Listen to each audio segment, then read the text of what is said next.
امام مالک نے خبر دی، انہیں ابو بکر کے مولا سمی نے، انہیں ابو صالح نے اور انہیں ابو ہریرہ رضی اللہ عنہ نے کہ رسول اللہ صلی اللہ علیہ وسلم نے فرمایا، سفر کیا ہے؟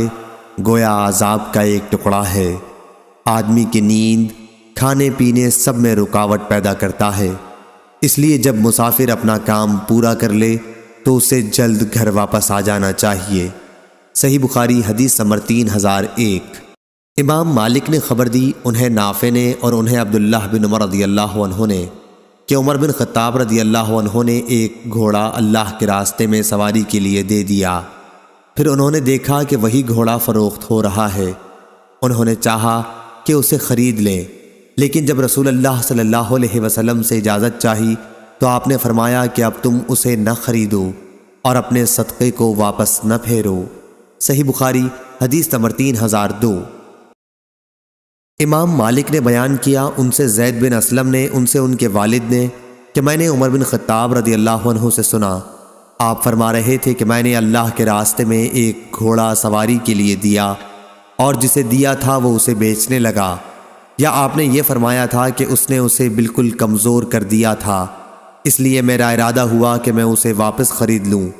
مجھے یہ خیال تھا کہ وہ شخص سستے داموں پر اسے بیچ دے گا۔ میں نے اس کے متعلق نبی کریم صلی اللہ علیہ وسلم سے جب پوچھا تو آپ صلی اللہ علیہ وسلم نے فرمایا کہ اگر وہ گھوڑا تمہیں 1 درہم میں مل جائے پھر بھی اسے نہ خریدنا، کیونکہ اپنے ہی صدقے کو واپس لینے والا اس کتے کی طرح ہے جو اپنی قے خود ہی چاٹتا ہے۔ صحیح بخاری حدیث نمبر 3003۔ حبیب بن ابی ثابت نے بیان کیا، کہا کہ میں نے ابو العباس شاعر سے سنا۔ ابو العباس شاعر ہونے کے ساتھ روایت حدیث میں بھی ثقہ اور قابل اعتماد تھے۔ انہوں نے بیان کیا کہ میں نے عبداللہ بن عمر رضی اللہ عنہ سے سنا، آپ بیان کرتے تھے کہ ایک صحابی نبی کریم صلی اللہ علیہ وسلم کی خدمت میں حاضر ہوئے اور آپ سے جہاد میں شرکت کی اجازت چاہی۔ آپ نے ان سے دریافت فرمایا، کیا تمہارے ماں باپ زندہ ہیں؟ انہوں نے کہا کہ جی ہاں۔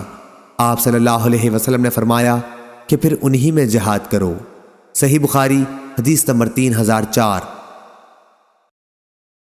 امام مالک رحمہ اللہ نے خبر دی، انہیں عبداللہ بن ابی بکر نے، انہیں عباد بن تمیم نے اور انہیں ابو بشیر انصاری رضی اللہ عنہ نے کہ وہ ایک سفر میں رسول کریم صلی اللہ علیہ وسلم کے ساتھ تھے۔ عبداللہ بن ابی بکر بن حزم راوی حدیث نے کہا، میرا خیال ہے ابو بشیر نے کہا، لوگ اپنی خوابگاہوں میں تھے کہ رسول اللہ صلی اللہ علیہ وسلم نے اپنا ایک قاصد زید بن حارثہ رضی اللہ عنہ یہ اعلان کرنے کے لیے بھیجا کہ جس شخص کے اونٹ کی گردن میں تانت کا گنڈا ہو، یا یوں فرمایا کہ جو گنڈا ہار ہو وہ اسے کاٹ ڈالے۔ صحیح بخاری حدیث نمبر 3005۔ سفیان بن آئینہ نے بیان کیا، ان سے عمر بن دینار نے، ان سے ابو معبد نے اور ان سے ابن عباس رضی اللہ عنہ نے کہ انہوں نے نبی کریم صلی اللہ علیہ وسلم سے سنا، آپ نے فرمایا کہ کوئی مرد کسی غیر محرم عورت کے ساتھ تنہائی میں نہ بیٹھے اور کوئی عورت اس وقت تک سفر نہ کرے جب تک اس کے ساتھ کوئی اس کا محرم نہ ہو۔ اتنے میں ایک صحابی کھڑے ہوئے اور عرض کیا، یا رسول اللہ صلی اللہ علیہ وسلم، میں نے فلاں جہاد میں اپنا نام لکھوا دیا ہے اور ادھر میری بیوی حج کے لیے جا رہی ہے۔ آپ صلی اللہ علیہ وسلم نے فرمایا کہ پھر تو بھی جا اور اپنی بیوی کو حج کرا لا۔ صحیح بخاری حدیث نمبر 3006۔ عمر بن دینار نے بیان کیا، سفیان نے یہ حدیث عمر بن دینار سے 2 مرتبہ سنی تھی۔ انہوں نے بیان کیا کہ مجھے حسن بن محمد نے خبر دی، کہا کہ مجھے عبید اللہ بن ابی رافع نے خبر دی، کہا کہ میں نے حضرت علی رضی اللہ عنہ سے سنا، آپ بیان کرتے تھے کہ رسول اللہ صلی اللہ علیہ وسلم نے مجھے اور زبیر اور مقداد بن اسود رضی اللہ عنہم کو ایک مہم پر بھیجا، اور آپ نے فرمایا کہ جب تم لوگ روضہ خاج جو مدینہ سے 12 میل کے فاصلے پر ایک جگہ کا نام ہے پر پہنچ جاؤ تو وہاں ایک بڑھیا عورت تمہیں اونٹ پر سوار ملے گی اور اس کے پاس ایک خط ہوگا، تم لوگ اس سے وہ خط لے لینا۔ ہم روانہ ہوئے اور ہمارے گھوڑے ہمیں تیزی کے ساتھ لیے جا رہے تھے۔ آخر ہم روضہ خاک پر پہنچ گئے اور وہاں واقعی ایک بوڑھی عورت موجود تھی جو اونٹ پر سوار تھی۔ ہم نے اس سے کہا کہ خط نکال۔ اس نے کہا کہ میرے پاس تو کوئی خط نہیں، لیکن جب ہم نے اسے دھمکی دی کہ اگر تو نے خط نہ نکالا تو تو تمہارے کپڑے ہم خود اتار دیں گے۔ اس پر اس نے اپنی گندھی ہوئی چوٹی کے اندر سے خط نکال کر دیا اور ہم اسے رسول اللہ صلی اللہ علیہ وسلم کی خدمت میں لے کر حاضر ہوئے۔ اس کا مضمون یہ تھا: حاطب بن ابی بلتع کی طرف سے مشرکین مکہ کے چند آدمیوں کی طرف۔ اس میں انہوں نے رسول اللہ صلی اللہ علیہ وسلم کے بعض بھیدوں کی خبر دی تھی۔ حضرت صلی اللہ علیہ وسلم نے فرمایا: اے حاطب، یہ کیا واقعہ ہے؟ انہوں نے عرض کیا: یا رسول اللہ صلی اللہ علیہ وسلم، میرے بارے میں عجلت سے کام نہ لیجئے۔ میری حیثیت مکے میں یہ تھی کہ قریش کے ساتھ میں نے رہنا سہنا اختیار کر لیا تھا، ان سے رشتہ ناتا میرا کچھ بھی نہ تھا۔ آپ کے ساتھ جو دوسرے مہاجرین ہیں ان کی تو مکے میں سب کی رشتہ داری ہے، اور مکے والے اسی وجہ سے ان کے عزیزوں کی اور ان کے مالوں کی حفاظت و حمایت کریں گے، مگر مکے والوں کے ساتھ میرا کوئی نسبی تعلق نہیں ہے۔ اس لیے میں نے سوچا کہ ان پر کوئی احسان کر دوں جس سے اثر لے کر وہ میرے بھی عزیزوں کی مکے میں حفاظت کریں۔ میں نے یہ کام کفر یا ارتداد کی وجہ سے ہرگز نہیں کیا ہے، اور نہ اسلام کے بعد کفر سے خوش ہو کر۔ رسول اللہ صلی اللہ علیہ وسلم نے سن کر فرمایا کہ حاطب نے سچ کہا ہے۔ حضرت عمر رضی اللہ عنہ نے کہا: یا رسول اللہ صلی اللہ علیہ وسلم، اجازت دیجئے میں اس منافق کا سر اڑا دوں۔ آپ صلی اللہ علیہ وسلم نے فرمایا: نہیں، یہ بدر کی لڑائی میں مسلمانوں کے ساتھ مل کر لڑے ہیں، اور تمہیں معلوم نہیں اللہ تعالیٰ مجاہدین بدر کے احوال موت تک کے پہلے ہی سے جانتا تھا، اور وہ خود ہی فرما چکا ہے کہ تم جو چاہو کرو، میں تمہیں معاف کر چکا ہوں۔ سفیان بن عیینہ نے کہا کہ حدیث کی یہ سند بھی کتنی عمدہ ہے۔ صحیح بخاری حدیث نمبر 3007۔ ابن عیینہ نے بیان کیا، ان سے عمر بن دینار نے، انہوں نے جابر بن عبداللہ رضی اللہ عنہ سے سنا، انہوں نے بیان کیا کہ بدر کی لڑائی سے قیدی مشرکین مکہ لائے گئے، جن میں حضرت عباس رضی اللہ عنہ بھی تھے۔ ان کے بدن پر کوئی کپڑا نہیں تھا۔ نبی کریم صلی اللہ علیہ وسلم نے ان کے لیے قمیص تلاش کروائی، وہ لمبے قد کے تھے، اس لیے عبداللہ بن ابی منافق کی قمیص ہی ان کے بدن پر آ سکی، اور حضرت صلی اللہ علیہ وسلم نے انہیں وہ قمیص پہنا دی۔ نبی کریم صلی اللہ علیہ وسلم نے عبداللہ بن ابی کی موت کے بعد اپنی قمیص اتار کر اسے پہنائی تھی۔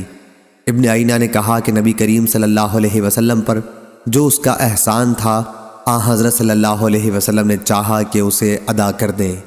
صحیح بخاری حدیث نمبر 3008۔ سہل بن سعد انصاری رضی اللہ عنہ نے خبر دی کہ نبی کریم صلی اللہ علیہ وسلم نے خیبر کی لڑائی کے دن فرمایا: کل میں ایسے شخص کے ہاتھ میں اسلامی جھنڈا دوں گا جس کے ہاتھ پر اسلامی فتح حاصل ہوگی، جو اللہ اور اس کے رسول سے محبت رکھتا ہے، اور جس سے اللہ اور اس کا رسول بھی محبت رکھتے ہیں۔ رات بھر سب صحابہ کے ذہن میں یہی خیال رہا کہ دیکھیے کہ کسے جھنڈا ملتا ہے۔ جب صبح ہوئی تو ہر شخص امیدوار تھا، لیکن حضرت صلی اللہ علیہ وسلم نے دریافت فرمایا کہ علی کہاں ہیں؟ عرض کیا گیا کہ ان کی آنکھوں میں درد ہو گیا ہے۔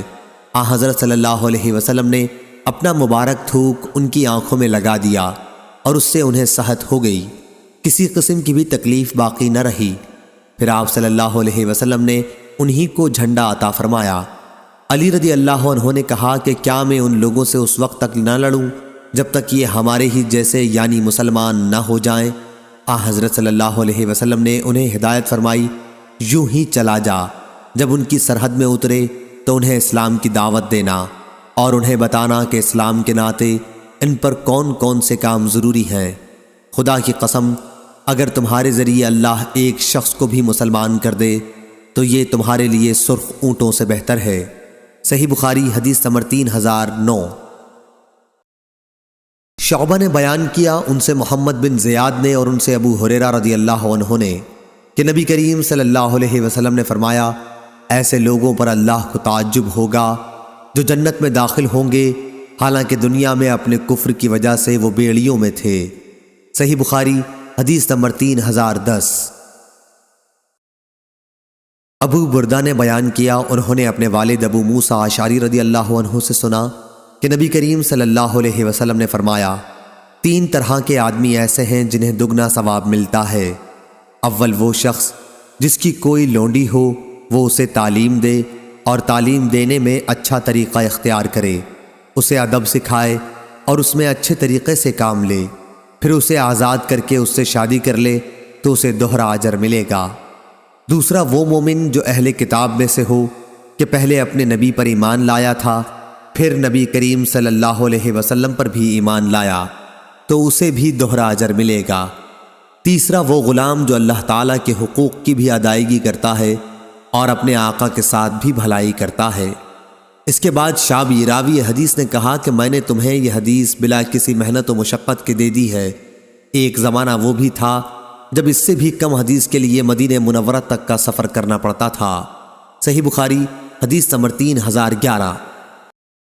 زہری نے بیان کیا، ان سے عبید اللہ بن عبداللہ بن عتبہ نے، ان سے ابن عباس رضی اللہ عنہ نے اور ان سے صعب بن جسامہ رضی اللہ عنہ نے بیان کیا کہ نبی کریم صلی اللہ علیہ وسلم مقام ابوا یا ودان میں میرے پاس سے گزرے تو آپ سے پوچھا گیا کہ مشرکین کے جس قبیلے پر شب خون مارا جائے گا کیا ان کی عورتوں اور بچوں کو بھی قتل کرنا درست ہوگا؟ حضرت صلی اللہ علیہ وسلم نے فرمایا وہ بھی انہی میں سے ہیں، اور میں نے آپ سے سنا کہ آپ فرما رہے تھے اللہ اور اس کے رسول صلی اللہ علیہ وسلم کے سوا اور کسی کی چراگاہ نہیں ہے۔ صحیح بخاری حدیث نمبر 3012۔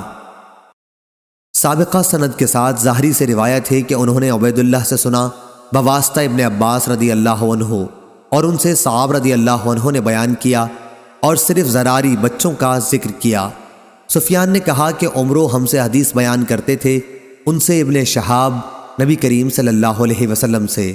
سفیان نے بیان کیا کہ پھر ہم نے حدیث خود ظاہری ابن شہاب سے سنی، انہوں نے بیان کیا کہ مجھے عبید اللہ نے خبر دی، انہیں ابن عباس رضی اللہ عنہ نے اور انہیں صعب نے، کیا حضرت صلی اللہ علیہ وسلم نے فرمایا مشرکین کی عورتوں اور بچوں کے متعلق کہ وہ بھی انہی میں سے ہیں۔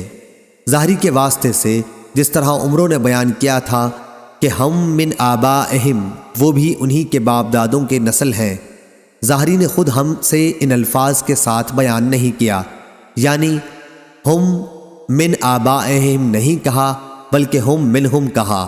صحیح بخاری حدیث نمبر 3013۔ لیث نے خبر دی، انہیں نافع نے اور انہیں عبداللہ رضی اللہ عنہ نے خبر دی کہ نبی کریم صلی اللہ علیہ وسلم کے ایک غزوہ فتح میں ایک عورت مقتول پائی گئی تو حضرت صلی اللہ علیہ وسلم نے عورتوں اور بچوں کے قتل پر انکار کا اظہار فرمایا۔ صحیح بخاری حدیث نمبر 3014۔ اسحاق بن ابراہیم نے بیان کیا، کہا کہ میں نے ابو اسامہ سے پوچھا کیا عبید اللہ نے آپ سے یہ حدیث بیان کی ہے کہ ان سے نافع نے اور ان سے عبداللہ بن عمر رضی اللہ عنہ نے کہ ایک عورت رسول اللہ صلی اللہ علیہ وسلم کے زمانے میں کسی غزوے میں مقتول پائی گئی تو نبی کریم صلی اللہ علیہ وسلم نے عورتوں اور بچوں کے قتل سے منع فرمایا تو انہوں نے اس کا اقرار کیا۔ صحیح بخاری حدیث نمبر 3015۔ لیث نے بیان کیا، ان سے بکیر نے، ان سے سلیمان بن یسار نے اور ان سے ابو ہریرہ رضی اللہ عنہ نے بیان کیا کہ رسول اللہ صلی اللہ علیہ وسلم نے ہمیں ایک مہم پر روانہ فرمایا اور یہ ہدایت فرمائی کہ اگر تمہیں فلاں اور فلاں مل جائیں تو انہیں آگ میں جلا دینا۔ پھر جب ہم نے روانگی کا ارادہ کیا تو حضرت صلی اللہ علیہ وسلم نے فرمایا کہ میں نے تمہیں حکم دیا تھا کہ فلاں اور فلاں کو جلا دینا، لیکن آگ ایک ایسی چیز ہے جس کی سزا صرف اللہ تعالیٰ ہی دے سکتا ہے، اس لیے اگر وہ تمہیں ملیں تو انہیں قتل کرنا، آگ میں نہ جلانا۔ صحیح بخاری حدیث نمبر 3016۔ سفیان نے بیان کیا، ان سے ایوب نے، ان سے اکرمہ نے کہ علی رضی اللہ عنہ نے ایک قوم کو جو عبداللہ بن سبا کی متنبع تھی اور حضرت علی رضی اللہ عنہ کو اپنا خدا کہتی تھی جلا دیا تھا۔ جب یہ خبر حضرت عبداللہ بن عباس رضی اللہ عنہ کو ملی تو آپ نے کہا کہ اگر میں ہوتا تو کبھی انہیں نہ جلاتا، کیونکہ نبی کریم صلی اللہ علیہ وسلم نے فرمایا ہے کہ اللہ کے عذاب کی سزا کسی کو نہ دو، البتہ میں انہیں قتل ضرور کرتا، کیونکہ نبی کریم صلی اللہ علیہ وسلم نے فرمایا ہے جو شخص اپنا دین تبدیل کر دے اسے قتل کر دو۔ صحیح بخاری حدیث نمبر 3017۔ وہیب بن خالد نے بیان کیا، ان سے ایوب سختیانی نے، ان سے ابو قلابہ نے اور ان سے انس بن مالک رضی اللہ عنہ نے کہ قبیلہ عقل کے 8 آدمیوں کی جماعت نبی کریم صلی اللہ علیہ وسلم کی خدمت میں اسلام قبول کرنے کو حاضر ہوئی، لیکن مدینہ کی آب و ہوا انہیں موافق نہیں آئی۔ انہوں نے عرض کیا کہ یا رسول اللہ صلی اللہ علیہ وسلم، ہمارے لیے اونٹ کے دودھ کا انتظام کر دیجئے۔ حضرت صلی اللہ علیہ وسلم نے فرمایا کہ میں تمہارے لیے دودھ نہیں دے سکتا، تم صدقے کے اونٹوں میں چلے جاؤ، ان کا دودھ اور پیشاب پیو تاکہ تمہاری صحت ٹھیک ہو جائے۔ وہ لوگ وہاں چلے گئے اور ان کا دودھ اور پیشاب پی کر تندرست ہو گئے، تو چرواہے کو قتل کر دیا اور اونٹوں کو اپنے ساتھ لے کر بھاگ نکلے اور اسلام لانے کے بعد کفر کیا۔ ایک شخص نے اس کی خبر حضرت صلی اللہ علیہ وسلم کو دی تو آپ صلی اللہ علیہ وسلم نے ان کی تلاش کے لیے سوار دوڑائے۔ دوپہر سے بھی پہلے ہی وہ پکڑ کر لائے گئے، ان کے ہاتھ پاؤں کاٹ دیے گئے، پھر آپ کے حکم سے ان کی آنکھوں میں سلائی گرم کر کے پھیر دی گئی اور انہیں ہرہ مدینہ کی پتھریلی زمین میں ڈال دیا گیا۔ وہ پانی مانگتے تھے لیکن انہیں نہیں دیا گیا، یہاں تک کہ وہ سب مر گئے۔ ایسا ہی انہوں نے اونٹوں کے چرانے والوں کے ساتھ کیا تھا، جس کا بدلہ انہیں دیا گیا۔ ابو قلابہ نے کہا کہ انہوں نے قتل کیا تھا، چوری کی تھی، اللہ اور اس کے رسول صلی اللہ علیہ وسلم کے ساتھ جنگ کی تھی اور زمین میں فساد برپا کرنے کی کوشش کی تھی۔ صحیح بخاری حدیث نمبر 3018۔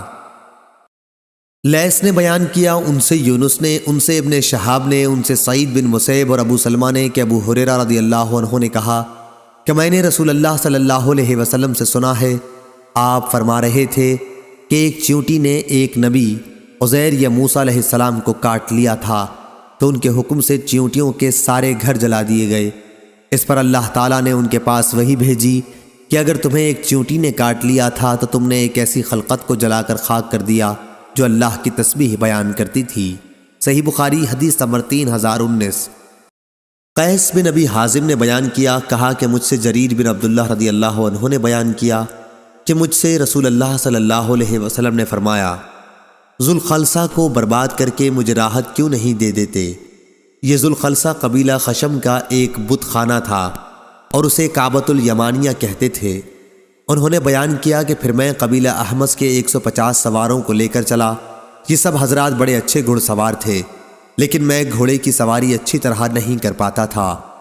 حضرت صلی اللہ علیہ وسلم نے میرے سینے پر اپنے ہاتھ سے مارا، میں نے انگشتائے مبارک کا نشان اپنے سینے پر دیکھا۔ فرمایا، اے اللہ، گھوڑے کی پشت پر اسے ثبات عطا فرمائیو اور اسے دوسروں کو ہدایت کی راہ دکھانے والا اور خود ہدایت پایا ہوا بنائیو۔ اس کے بعد جریر رضی اللہ عنہ روانہ ہوئے اور ذوالخلصہ کی عمارت کو گرا کر اس میں آگ لگا دی۔ پھر رسول اللہ صلی اللہ علیہ وسلم کی اس کی خبر بھجوائی۔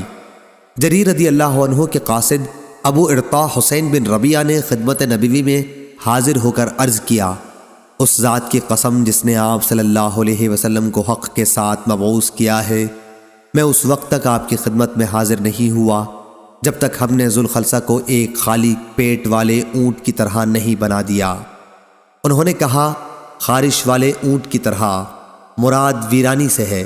جریر رضی اللہ عنہ نے بیان کیا کہ یہ سن کر آپ صلی اللہ علیہ وسلم نے قبیلہ احمس کے سواروں اور قبیلے کے تمام لوگوں کے لیے 5 مرتبہ برکتوں کو دعا فرمائی۔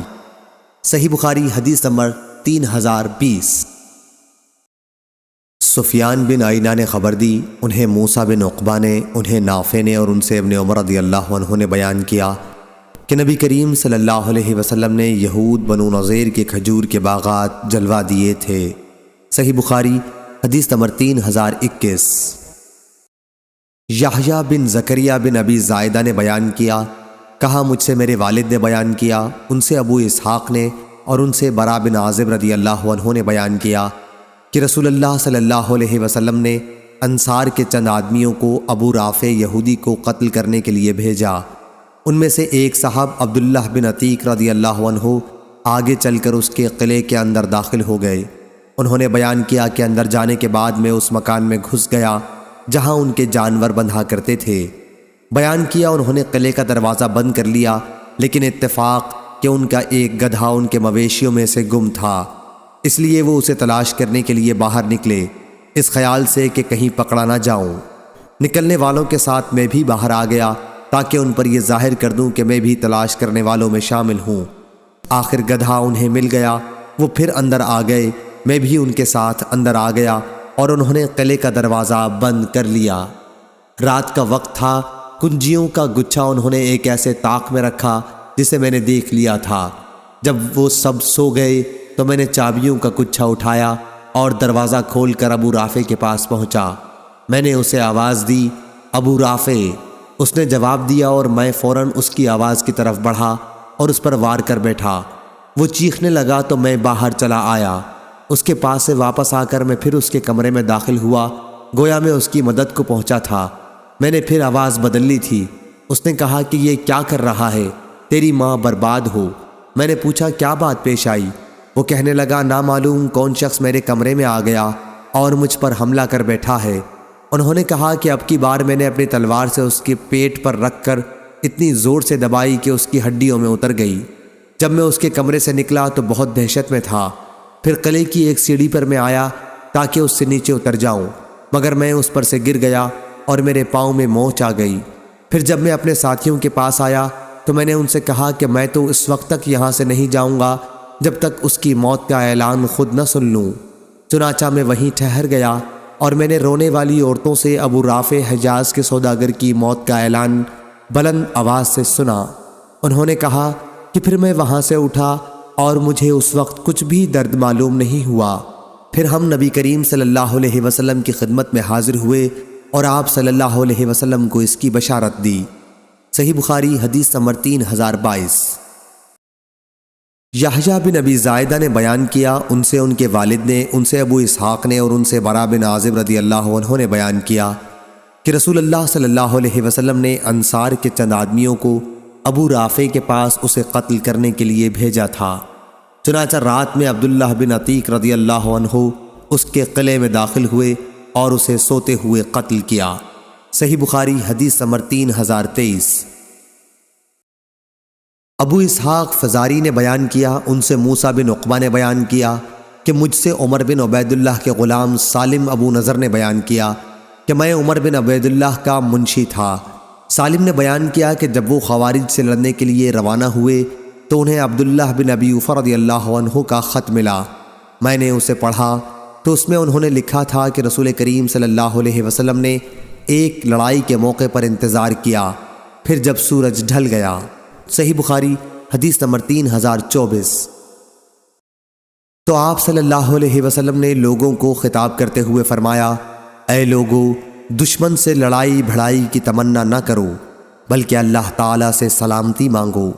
ہاں، جب جنگ چھڑ جائے تو پھر صبر کیے رہو اور ڈٹ کر مقابلہ کرو، اور جان لو کہ جنت تلواروں کے سائے میں ہے۔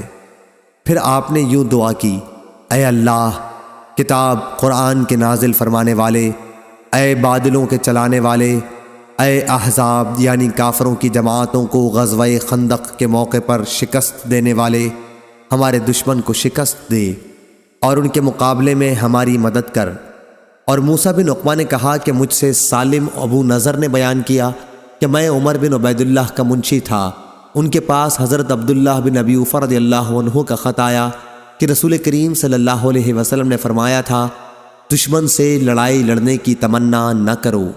صحیح بخاری حدیث نمبر 3025۔ مغیرہ بن عبد الرحمن نے بیان کیا، ان سے ابو زناد نے، ان سے اعرج نے اور ان سے حضرت ابو ہریرہ رضی اللہ عنہ نے کہ رسول اللہ صلی اللہ علیہ وسلم نے فرمایا، دشمن سے لڑنے بھڑنے کی تمنا نہ کرو، ہاں اگر جنگ شروع ہی ہو جائے تو پھر صبر سے کام لو۔ صحیح بخاری حدیث نمبر 3026۔ معمر نے خبر دی، انہیں حمام نے اور انہیں ابو ہریرہ رضی اللہ عنہ نے کہ نبی کریم صلی اللہ علیہ وسلم نے فرمایا، کسرا ایران کا بادشاہ برباد و ہلاک ہو گیا، اب اس کے بعد کوئی کسرا نہیں آئے گا، اور قیصر روم کا بادشاہ بھی ہلاک و برباد ہو گیا، اور اس کے بعد شام میں کوئی قیصر باقی نہیں رہ جائے گا، اور ان کے خزانے اللہ کے راستے میں تقسیم ہوں گے۔ صحیح بخاری حدیث نمبر 3027۔ اور آپ صلی اللہ علیہ وسلم نے لڑائی کو مکر اور فریب فرمایا۔ صحیح بخاری حدیث نمبر 3028۔ معمر نے خبر دی، انہیں حمام بن منبع نے اور ان سے حضرت ابو ہریرہ رضی اللہ عنہ نے بیان کیا کہ نبی کریم صلی اللہ علیہ وسلم نے فرمایا، لڑائی کیا ہے؟ ایک چال ہے۔ صحیح بخاری حدیث نمبر 3029۔ ابن آئینہ نے خبر دی، انہوں نے جابر بن عبداللہ رضی اللہ عنہ سے سنا، آپ نے بیان کیا کہ نبی کریم صلی اللہ علیہ وسلم نے فرمایا تھا، جنگ تو ایک چال بازی کا نام ہے۔ صحیح بخاری حدیث نمبر 3030۔ قتیبہ بن سعید نے بیان کیا، کہا ہم سے سفیان بن عینہ نے، ان سے عمرو بن دینار نے، اور ان سے جابر بن عبداللہ رضی اللہ عنہ نے کہ رسول اللہ صلی اللہ علیہ وسلم نے فرمایا، کعب بن اشرف کا کام کون تمام کرے گا؟ وہ اللہ اور اس کے رسول کو بہت اذیتیں پہنچا چکا ہے۔ محمد بن مسلمہ رضی اللہ عنہ نے عرض کیا، یا رسول اللہ صلی اللہ علیہ وسلم، کیا آپ مجھے اجازت بخش دیں گے کہ میں اسے قتل کراؤں؟ حضور صلی اللہ علیہ وسلم نے فرمایا، ہاں۔ راوی نے بیان کیا کہ پھر محمد بن مسلمہ کعب یہودی کے پاس آئے اور اس سے کہنے لگے کہ نبی کریم صلی اللہ علیہ وسلم نے تو ہمیں تھکا دیا اور ہم سے آپ صلی اللہ علیہ وسلم زکوٰۃ مانگتے ہیں۔ کعب نے کہا کہ قسم اللہ کی، ابھی کیا ہے، ابھی اور مصیبت میں پڑو گے۔ محمد بن مسلمہ اس پر کہنے لگے کہ بات یہ ہے کہ ہم نے ان کی پیروی کر لی ہے، اس لیے اس وقت تک اس کا ساتھ چھوڑنا ہم مناسب بھی نہیں سمجھتے جب تک ان کی دعوت کا کوئی انجام ہمارے سامنے نہ آ جائے۔ غرض محمد بن مسلمہ رضی اللہ عنہ اس سے اسی طرح باتیں کرتے رہے، آخر موقع پا کر اسے قتل کر دیا۔ صحیح بخاری حدیث نمبر 3031۔ سفیان بن عینہ نے بیان کیا، ان سے عمرو بن دینار نے اور ان سے جابر بن عبداللہ انصاری رضی اللہ عنہ نے کہ رسول کریم صلی اللہ علیہ وسلم نے فرمایا، کعب بن اشرف کے لیے کون ہمت کرتا ہے؟ محمد بن مسلمہ رضی اللہ عنہ نے کہا، کیا میں اسے قتل کر دوں؟ آپ صلی اللہ علیہ وسلم نے فرمایا کہ ہاں۔ انہوں نے عرض کیا کہ پھر آپ مجھے اجازت دیں کہ میں جو چاہوں جھوٹ سچ کہوں۔ آپ صلی اللہ علیہ وسلم نے فرمایا کہ میری طرف سے اس کی اجازت ہے۔ صحیح بخاری حدیث نمبر 3032۔ عبداللہ بن عمر رضی اللہ عنہ نے بیان کیا کہ رسول کریم صلی اللہ علیہ وسلم ابن سیاد یہودی بچے کی طرف جا رہے تھے، آپ کے ساتھ ابی بن کعب رضی اللہ عنہ بھی تھے۔ ابن سیاد کے عجیب و غریب احوال کے متعلق آپ صلی اللہ علیہ وسلم خود تحقیق کرنا چاہتے تھے۔ آپ صلی اللہ علیہ وسلم کو اطلاع دی گئی تھی کہ ابن سیاد اس وقت کھجوروں کی آڑ میں موجود ہے۔ جب آپ صلی اللہ علیہ وسلم وہاں پہنچے تو شاخوں کی آڑ میں چلنے لگے تاکہ وہ آپ کو دیکھ نہ سکے۔ ابن سیاد اس وقت ایک چادر اوڑھے ہوئے چپکے چپکے کچھ گنگنا رہا تھا۔ اس کی ماں نے حضرت صلی اللہ علیہ وسلم کو دیکھ لیا اور پکار اٹھی، کیا اے ابن سیاد، یہ محمد صلی اللہ علیہ وسلم آ پہنچے۔ وہ چونک اٹھا۔ آپ صلی اللہ علیہ وسلم نے فرمایا کہ اگر یہ اس کی خبر نہ کرتی تو وہ کھولتا، یعنی اس کی باتوں سے اس کا حال کھل جاتا۔ صحیح بخاری حدیث نمبر 3033۔ برا بن عازب رضی اللہ عنہ نے بیان کیا کہ میں نے دیکھا کہ غزوہ احزاب میں خندق کھودتے ہوئے رسول اللہ صلی اللہ علیہ وسلم خود مٹی اٹھا رہے تھے، یہاں تک کہ سینے مبارک کے بال مٹی سے اٹ گئے تھے۔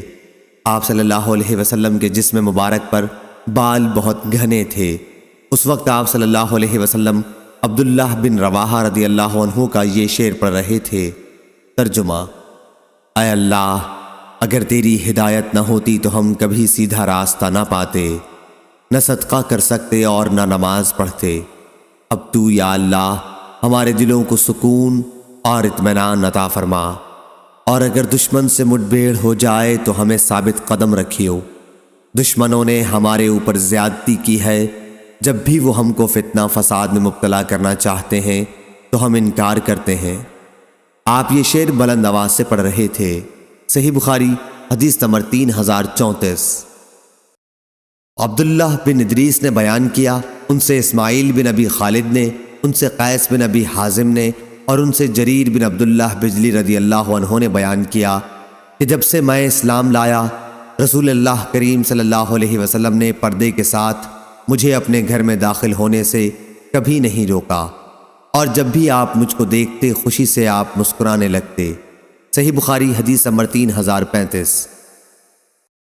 ایک دفعہ میں نے آپ صلی اللہ علیہ وسلم کی خدمت میں شکایت کی کہ میں گھوڑے کی سواری پر اچھی طرح نہیں جم پاتا ہوں، تو آپ نے میرے سینے پر اپنا دست مبارک مارا اور دعا کی، اے اللہ اسے گھوڑے پر جما دے اور دوسروں کو سیدھا راستہ بتانے والا بنا دے، اور خود اسے بھی سیدھے راستے پر قائم رکھیو۔ صحیح بخاری حدیث نمبر 3036۔ ابو حازم نے بیان کیا کہ سہل بن سعد سعدی رضی اللہ عنہ سے شاگردوں نے پوچھا کہ جنگ احد میں نبی کریم صلی اللہ علیہ وسلم کے زخموں کا علاج کس دوا سے کیا گیا تھا؟ سہل رضی اللہ عنہ نے اس پر کہا کہ اب صحابہ میں کوئی شخص بھی ایسا زندہ موجود نہیں ہے جو اس کے بارے میں مجھ سے زیادہ جانتا ہو۔ حضرت علی رضی اللہ عنہ اپنی ڈھال میں پانی بھر بھر کر لا رہے تھے اور سیدہ فاطمہ رضی اللہ عنہا آپ صلی اللہ علیہ وسلم کے چہرے سے خون کو دھو رہی تھیں، اور ایک بوریا جلایا گیا تھا اور آپ کے زخموں میں اسی کی راکھ کو بھر دیا گیا تھا۔ صحیح بخاری حدیث نمبر 3037۔ وکی نے بیان کیا، ان سے شعبہ نے، ان سے سعید بن ابی بردہ نے، ان سے ان کے باپ نے اور ان سے ان کے دادا ابو موسیٰ اشعری رضی اللہ عنہ نے کہ نبی کریم صلی اللہ علیہ وسلم نے معاذ رضی اللہ عنہ اور ابو موسیٰ رضی اللہ عنہ کو یمن بھیجا۔ آپ صلی اللہ علیہ وسلم نے اس موقع پر یہ ہدایت فرمائی تھی کہ لوگوں کے لیے آسانی پیدا کرنا، انہیں سختیوں میں مبتلا نہ کرنا، ان کو خوش رکھنا، نفرت نہ دلانا، اور تم دونوں آپس میں اتفاق رکھنا، اختلاف نہ پیدا کرنا۔ صحیح بخاری حدیث نمبر 3038۔ ابو اسحاق نے بیان کیا، کہا کہ میں نے براء بن عازب رضی اللہ عنہ سے سنا، آپ بیان کرتے تھے کہ رسول کریم صلی اللہ علیہ وسلم نے جنگ احد کے موقع پر تیر اندازوں کے 50 آدمیوں کا افسر عبداللہ بن جبیر رضی اللہ عنہ کو بنایا۔ آپ صلی اللہ علیہ وسلم نے انہیں تاکید کر دی تھی کہ اگر تم یہ بھی دیکھ لو کہ پرندے ہم پر ٹوٹ پڑے ہیں، پھر بھی اپنی اس جگہ سے مت ہٹنا جب تک میں تم لوگوں کو کہلا نہ بھیجوں۔ اسی طرح اگر تم یہ دیکھو کہ کفار کو ہم نے شکست دے دی ہے اور انہیں پامال کر دیا ہے، پھر بھی یہاں سے نہ ٹلنا جب تک میں تمہیں خود بلا نہ بھیجوں۔ پھر اسلامی لشکر نے کفار کو شکست دے دی۔ براء بن عازب رضی اللہ عنہ نے بیان کیا کہ اللہ کی قسم، میں نے مشرک عورتوں کو دیکھا کہ تیزی کے ساتھ بھاگ رہی تھیں، ان کے پازیب اور پنڈلیاں دکھائی دے رہی تھیں اور وہ اپنے کپڑوں کو اٹھائے ہوئے تھیں۔ عبداللہ بن جبیر رضی اللہ عنہ کے ساتھیوں نے کہا کہ غنیمت لوٹو، اے قوم غنیمت تمہارے سامنے ہے، تمہارے ساتھی غالب آ گئے ہیں، اب ڈر کس بات کا ہے؟ اس پر عبداللہ بن جبیر رضی اللہ عنہ نے ان سے کہا، کیا جو ہدایت رسول اللہ صلی اللہ علیہ وسلم نے کی تھی تم اسے بھول گئے؟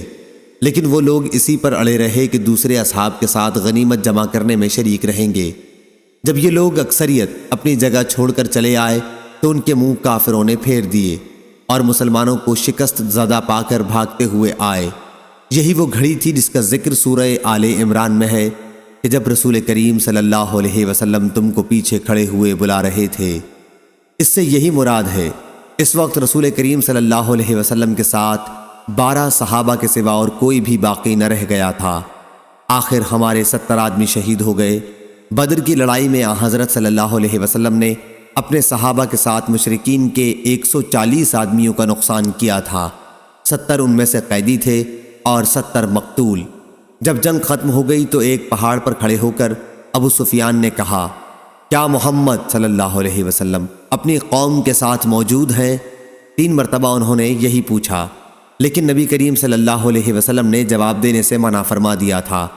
پھر انہوں نے پوچھا، کیا ابن ابی قحافہ ابو بکر رضی اللہ عنہ اپنی قوم میں موجود ہیں؟ یہ سوال بھی 3 مرتبہ کیا۔ پھر پوچھا، کیا ابن خطاب رضی اللہ عنہ اپنی قوم میں موجود ہیں؟ یہ بھی 3 مرتبہ پوچھا۔ پھر اپنے ساتھیوں کی طرف مڑ کر کہنے لگے کہ یہ تینوں قتل ہو چکے ہیں۔ اس پر عمر رضی اللہ عنہ سے نہ رہا گیا اور آپ بول پڑے، کیا اے خدا کے دشمن، خدا گواہ ہے کہ تو جھوٹ بول رہا ہے، جن کے تو نے ابھی نام لیے تھے وہ سب زندہ ہیں اور ابھی تیرا برا دن آنے والا ہے۔ ابو سفیان نے کہا، اچھا، آج کا دن بدر کا بدلہ ہے اور لڑائی بھی ایک ٹول کی طرح، کبھی ادھر کبھی ادھر۔ تم لوگوں کو اپنی قوم کے بعض لوگ مسئلہ کیے ہوئے ملیں گے۔ میں نے اس طرح کا کوئی حکم اپنے آدمیوں کو نہیں دیا تھا، لیکن مجھے ان کا یہ عمل برا بھی نہیں معلوم ہوا۔ اس کے بعد وہ فخریہ رجز پڑھنے لگا، حبل بت کا نام بلند رہے۔ آپ صلی اللہ علیہ وسلم نے فرمایا، تم لوگ اس کا جواب کیوں نہیں دیتے؟ صحابہ رضی اللہ عنہم نے پوچھا، ہم اس کے جواب میں کیا کہیں یا رسول اللہ؟ آپ صلی اللہ علیہ وسلم نے فرمایا، کہو کہ اللہ سب سے بلند اور سب سے بڑا بزرگ ہے۔ ابو سفیان نے کہا، ہمارا مددگار عزا بت ہے اور تمہارا کوئی بھی نہیں۔ آپ صلی اللہ علیہ وسلم نے فرمایا، جواب کیوں نہیں دیتے؟ صحابہ نے عرض کیا یا رسول اللہ اس کا جواب کیا دیا جائے؟ حضرت صلی اللہ علیہ وسلم نے فرمایا کہو کہ اللہ ہمارا حامی ہے اور تمہارا حامی کوئی نہیں۔ صحیح بخاری حدیث نمبر 3039۔ حماد نے بیان کیا ان سے ثابت نے اور ان سے انس رضی اللہ عنہ نے کہ رسول اللہ صلی اللہ علیہ وسلم سب سے زیادہ حسین، سب سے زیادہ سخی اور سب سے زیادہ بہادر تھے۔ انہوں نے کہا کہ ایک مرتبہ رات کے وقت اہل مدینہ گھبرا گئے تھے کیونکہ ایک آواز سنائی دی تھی۔ پھر ابو طلحہ کے ایک گھوڑے پر جس کی پیٹھ ننگی تھی رسول کریم صلی اللہ علیہ وسلم حقیقت حال معلوم کرنے کے لیے تنہا اطراف مدینہ میں سب سے آگے تشریف لے گئے۔ پھر آپ صلی اللہ علیہ وسلم واپس آ کر صحابہ رضی اللہ عنہم سے ملے تو تلوار آپ صلی اللہ علیہ وسلم کی گردن میں لٹک رہی تھی اور آپ صلی اللہ علیہ وسلم فرما رہے تھے کہ گھبرانے کی کوئی بات نہیں، گھبرانے کی کوئی بات نہیں۔ اس کے بعد آپ صلی اللہ علیہ وسلم نے فرمایا میں نے تو اسے دریا کی طرح پایا تیز دوڑنے میں۔ آپ صلی اللہ علیہ وسلم کا اشارہ گھوڑے کی طرف تھا۔ صحیح بخاری حدیث نمبر 3040۔ سلمہ بن اکوع رضی اللہ عنہ نے خبر دی، انہوں نے بیان کیا کہ میں مدینہ منورہ سے غابہ شام کے راستے میں ایک مقام جا رہا تھا۔ غابہ کی پہاڑی پر ابھی میں پہنچا تھا کہ عبد الرحمن بن عوف رضی اللہ عنہ کا ایک غلام رباح مجھ کو ملا۔ میں نے کہا کیا بات پیش آئی؟ کہنے لگا کہ رسول اللہ صلی اللہ علیہ وسلم کی 2 دھیل اونٹنیاں دودھ دینے والیاں چھین لی گئی ہیں۔ میں پوچھا کس نے چھینا ہے؟ بتایا کہ قبیلہ غطفان اور فزارہ کے لوگوں نے۔ پھر میں نے 3 مرتبہ بہت زور سے چیخ کر یا صباحا یا صباحا یا صباحا کہا، اتنی زور سے کہ مدینہ کے چاروں طرف میری آواز پہنچ گئی۔ اس کے بعد میں بہت تیزی کے ساتھ آگے بڑھا اور ڈاکوؤں کو جا لیا۔ اونٹنیاں ان کے ساتھ تھیں۔ میں نے ان پر تیر برسانا شروع کر دیا اور کہنے لگا میں اکوع کا بیٹا سلمہ ہوں اور آج کا دن کمینوں کی ہلاکت کا دن ہے۔ آخر تمام اونٹنیاں میں نے ان سے چھڑا لی۔ ابھی وہ لوگ پانی نہ پینے پائے تھے اور انہیں ہانک کر واپس لا رہا تھا کہ اتنے میں رسول اللہ صلی اللہ علیہ وسلم بھی مجھ کو مل گئے۔ میں نے عرض کیا یا رسول اللہ ڈاکو پیاسے ہیں اور میں نے مارے تیروں کے پانی بھی نہیں پینے دیا، اس لیے ان کے پیچھے کچھ لوگوں کو بھیج دیں۔ حضرت صلی اللہ علیہ وسلم نے فرمایا اے ابن الاکوع تو ان پر غالب ہو چکا، اب جانے دے، درگزر کر۔ وہ تو اپنی قوم میں پہنچ گئے جہاں ان کی مہمانی ہو رہی ہے۔ صحیح بخاری حدیث نمبر 3041۔ ابو اسحاق نے بیان کیا انہوں نے براء بن عازب رضی اللہ عنہ سے پوچھا تھا اے ابو عمارہ کیا آپ لوگ حنین کی جنگ میں واقعی فرار ہو گئے تھے؟ ابو اسحاق نے کہا میں سن رہا تھا۔ براء رضی اللہ عنہ نے یہ جواب دیا کہ رسول کریم صلی اللہ علیہ وسلم اس دن اپنی جگہ سے بالکل نہیں ہٹے تھے۔ ابو سفیان بن حارث بن عبد المطلب آپ کی خچر کی لگام تھامے ہوئے تھے۔ جس وقت مشرکین نے آپ کو چاروں طرف سے گھیر لیا تو آپ سواری سے اترے اور تنہا میدان میں آ کر فرمانے لگے میں اللہ کا نبی ہوں، اس میں بالکل جھوٹ نہیں، میں عبد المطلب کا بیٹا ہوں۔ براء نے کہا کہ حضرت صلی اللہ علیہ وسلم سے زیادہ بہادر اس دن کوئی بھی نہیں تھا۔ صحیح بخاری حدیث نمبر 3042۔ ابو سعید خدری رضی اللہ عنہ نے بیان کیا جب بنو قریظہ سعد بن معاذ رضی اللہ عنہ کی ثالثی کی شرط پر ہتھیار ڈال کر قلعے سے اتر آئے تو رسول کریم صلی اللہ علیہ وسلم نے انہیں سعد رضی اللہ عنہ کو بلایا۔ آپ وہیں قریب ہی ایک جگہ ٹھہرے ہوئے تھے کیونکہ زخمی تھے۔ حضرت سعد گدھے پر سوار ہو کر آئے۔ جب وہ آپ صلی اللہ علیہ وسلم کے قریب پہنچے تو حضرت صلی اللہ علیہ وسلم نے فرمایا اپنے سردار کی طرف کھڑے ہو جاؤ اور ان کو سواری سے اتارو۔ آخر آپ اتر کر حضرت صلی اللہ علیہ وسلم کے قریب آ کر بیٹھ گئے۔ آپ صلی اللہ علیہ وسلم نے فرمایا کہ ان لوگوں بنو قریظہ کے یہودی نے آپ کی ثالثی کی شرط پر ہتھیار ڈال دیے ہیں، اس لیے آپ ان کا فیصلہ کر دیں۔ انہوں نے کہا کہ پھر میرا فیصلہ یہ ہے کہ ان میں جتنے آدمی لڑنے والے ہیں انہیں قتل کر دیا جائے اور ان کی عورتوں اور بچوں کو غلام بنا لیا جائے۔ آپ نے فرمایا تو نے اللہ تعالیٰ کے حکم کے مطابق فیصلہ کیا ہے۔ صحیح بخاری حدیث نمبر 3043۔ امام مالک نے بیان کیا ان سے ابن شہاب نے اور ان سے انس بن مالک رضی اللہ عنہ نے کہ رسول اللہ صلی اللہ علیہ وسلم فتح مکہ کے دن جب شہر میں داخل ہوئے تو آپ کے سر مبارک پر خود تھا۔ آپ جب اسے اتار رہے تھے تو ایک شخص ابو برزہ اسلمی نے آ کر آپ کو خبر دی کہ ابن قتل اسلام کا بدترین دشمن کعبے کے پردے سے لٹکا ہوا ہے۔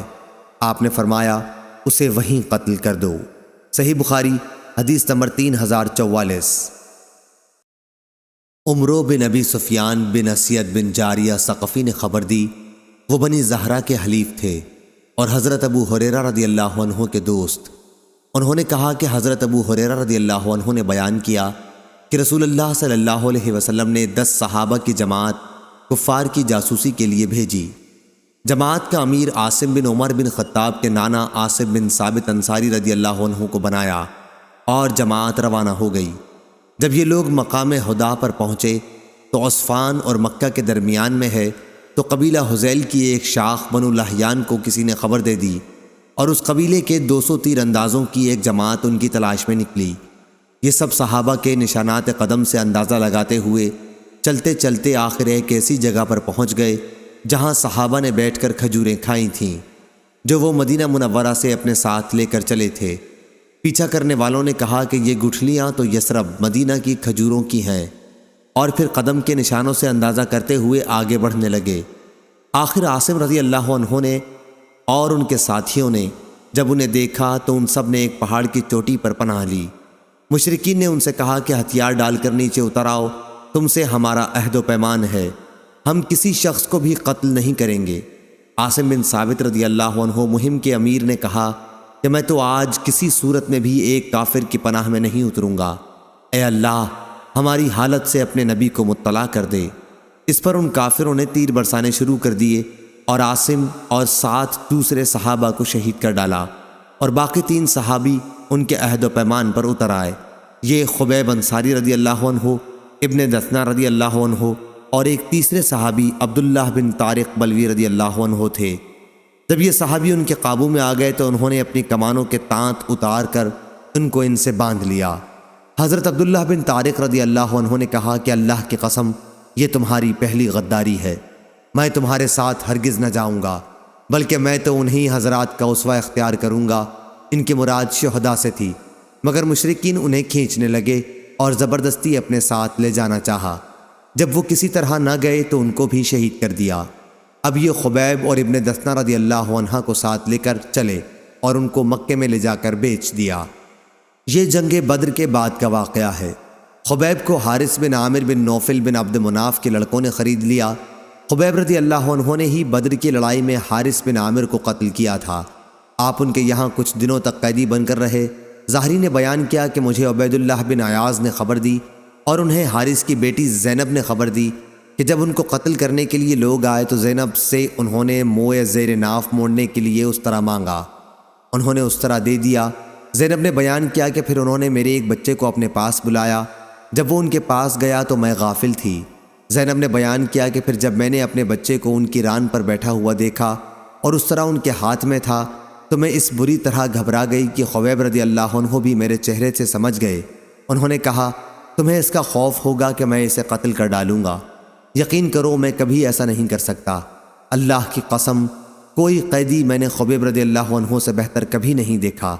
اللہ کی قسم میں نے ایک دن دیکھا کہ انگور کا خوشہ ان کے ہاتھ میں ہے اور وہ اس میں سے کھا رہے ہیں، حالانکہ وہ لوہے کی زنجیروں میں جکڑے ہوئے تھے اور مکے میں پھلوں کا موسم بھی نہیں تھا۔ کہا کرتی تھی کہ وہ تو اللہ تعالیٰ کی روزی تھی جو اللہ نے خبیب کو بھیجی تھی۔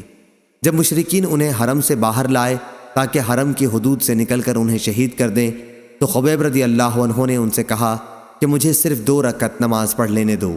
انہوں نے ان کو اجازت دے دی۔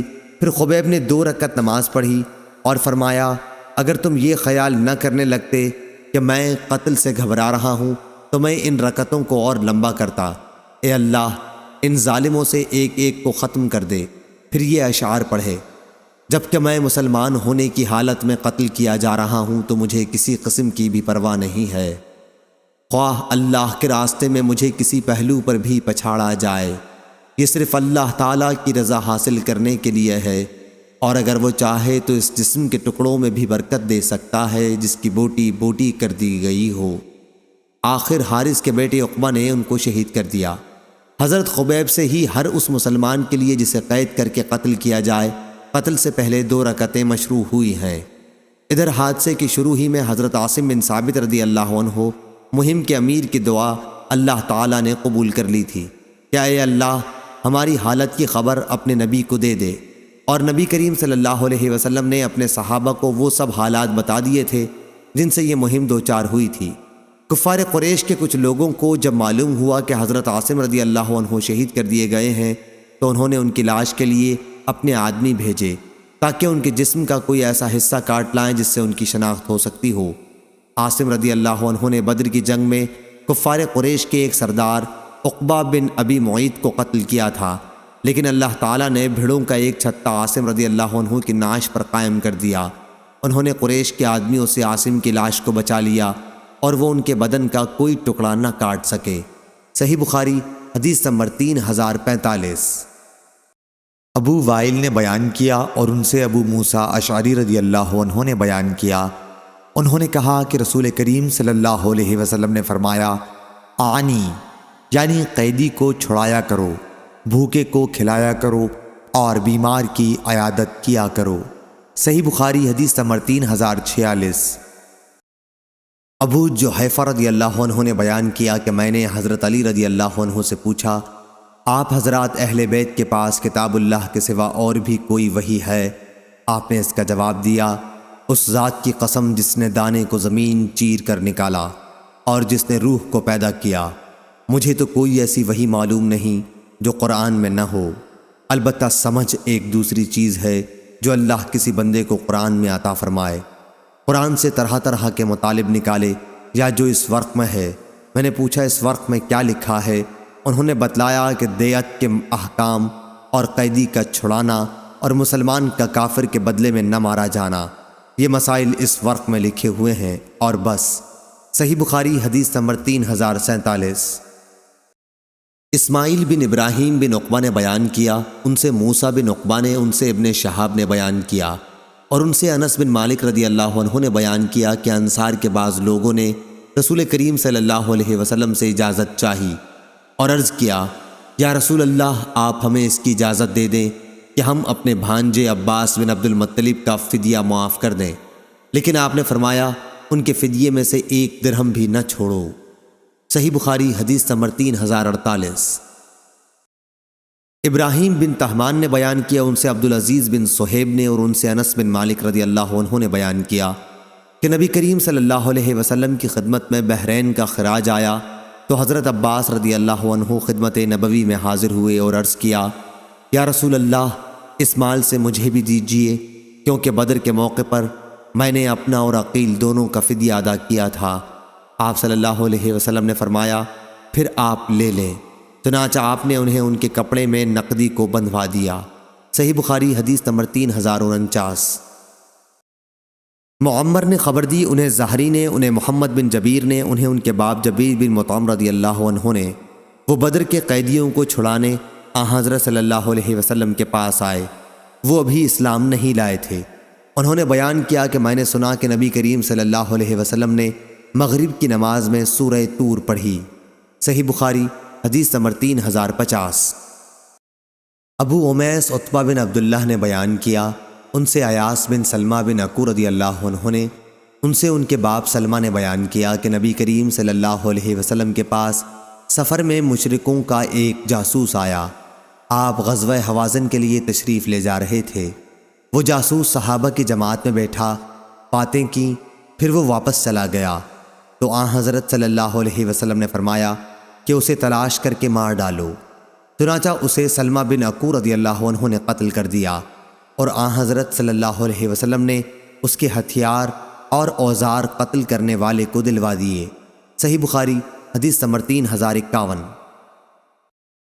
ابو ایوانہ نے بیان کیا، انہیں حسین بن عبد الرحمن نے، ان سے عمر بن میمون نے کہ حضرت عمر رضی اللہ عنہ نے وفات سے تھوڑی دیر پہلے فرمایا کہ میں اپنے بعد آنے والے خلیفہ کو اس کی وصیت کرتا ہوں کہ اللہ تعالیٰ اور اس کے رسول اللہ صلی اللہ علیہ وسلم کا زمیوں سے جو عہد ہے اس کو وہ پورا کرے، اور یہ کہ ان کی حمایت میں ان کے دشمنوں سے جنگ کرے اور ان کی طاقت سے زیادہ کوئی بوجھ ان پر نہ ڈالا جائے۔ صحیح بخاری حدیث نمبر 3052۔